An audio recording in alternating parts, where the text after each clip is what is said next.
क्या कभी सोचा है कि एक तरह की खामोश महामारी जिसे साइबो कहते हैं, वो शायद हम में से हर 3 में से एक को तंग कर रही हो? हाँ, ये सुनने में अजीब लगता है, पर डॉक्टर विलियम डेविस अपनी किताब सुपर गट में यही दावा करते हैं। और उनका कहना है कि ये हमारी आज की जो लाइफस्टाइल है ना। बिल्कुल, उसने हमारे पेट के अंदर जो माइक्रोब्स का संसार है, उसे लगभग तबाह कर दिया है। तो मतलब हमारा कंट्रोल ही नहीं रहा, हेल्थ पर, वजन पर, यहाँ तक कि मूड पर भी। हाँ, वो यही कहते हैं। वो इसे कहते हैं गुजरे हुए सूक्ष्म जीवों के भूत। मतलब वो अच्छे बैक्टीरिया जो हमारे पुरखों में थे, वो अब नहीं है। Processed food, antibiotics, chemicals. हाँ, ये सब वजह हैं। तो आज हम इसी सुपर गट किताब को थोड़ा गहराई से देखेंगे, है ना? समझेंगे कि ये कैसे आजकल की बीमारियों को पेट की गड़बड़ से जोड़ती है। और इसके समाधान क्या हैं? वो घर पर दही बनाने वाली बात भी है। और एक्सपर्ट्स क्या कहते हैं इस सब पर? चलिए शुरू करते हैं। तो सबसे बड़ी प्रॉब्लम वो क्या बता रहे हैं? साइबो।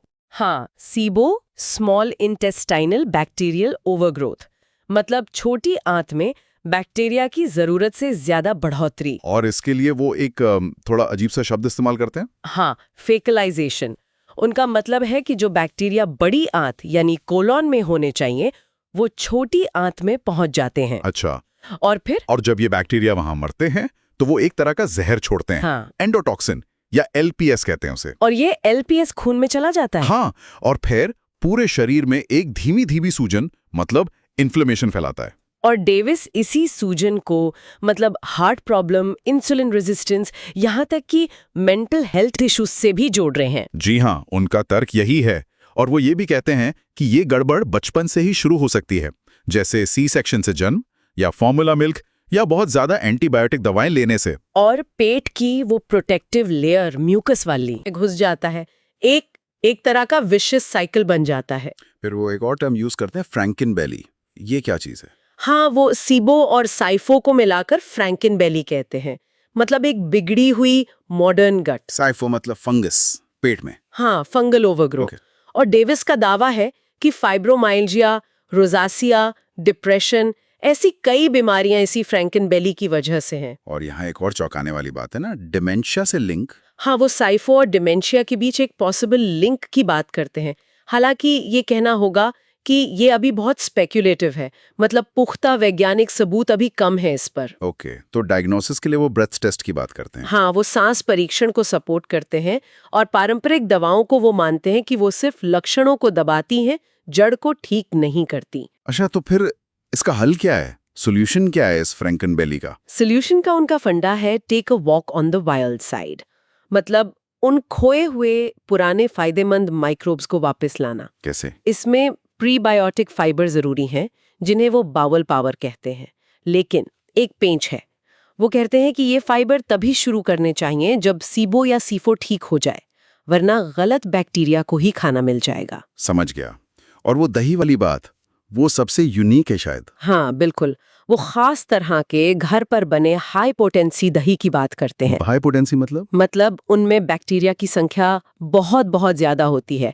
ये दही खास स्ट्रेन से बनते हैं, जैसे एल र्यूटेरी, एल गैसरी, बी कोगुलेंस। और बनाने का तरीका भी अलग है। हाँ, इन्हें प्रीबायोटिक फाइबर जैसे इन्यूलिन के साथ मिलाते हैं और कम तापमान पर करीब 100 डिग्री फ़ारेनहाइट पर 36 घंटे तक फर्मेंट करते हैं। 36 घंटे?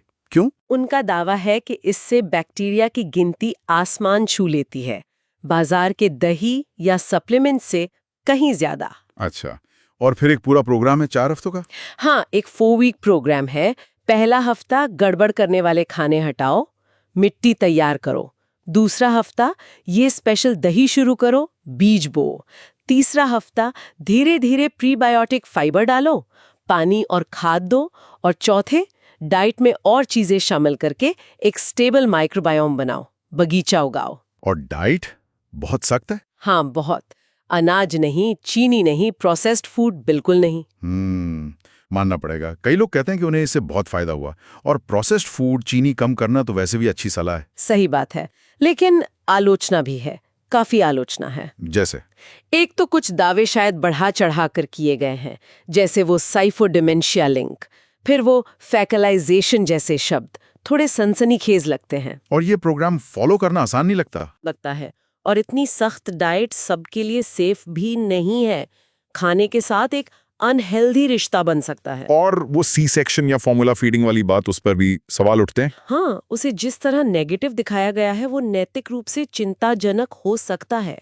देखिए, ये किताब शायद उन लोगों के लिए ज्यादा रेलेवेंट है जिन्हें पेट की गंभीर समस्याएं हैं और कहीं और से आराम नहीं मिला। लेकिन डॉक्टर से पूछे बिना नहीं करना चाहिए। बिल्कुल, किसी भी हेल्थ कंडीशन वाले को इसे ट्राई करने से पहले एक जानकार हेल्थ प्रोफेशनल से बात जरूर करनी चाहिए। तो निचोड़ ये है कि सुपरगट कहती है कि हमारी मॉडर्न बीमारियां पेट के बिगड़े माइक्रोबायोम से जुड़ी हैं। और खोए हुए अच्छे बैक्टीरिया को एक खास प्रोग्राम और घर के बने सुपर दही से वापस लाकर सेहत ठीक की जा सकती है। और ये हमें सोचने पर मजबूर करता है, क्या वाकई हमारे पेट के कुछ बैक्टीरिया हमारे मूड को या हम कैसे बूढ़े होते हैं इसको कंट्रोल कर सकते हैं? हाँ, ये एक बड़ा सवाल है। भविष्य की रिसर्च क्या बताएगी इन गुजरे हुए माइक्रोब्स के भूतों के बारे में, देखना दिलचस्प होगा।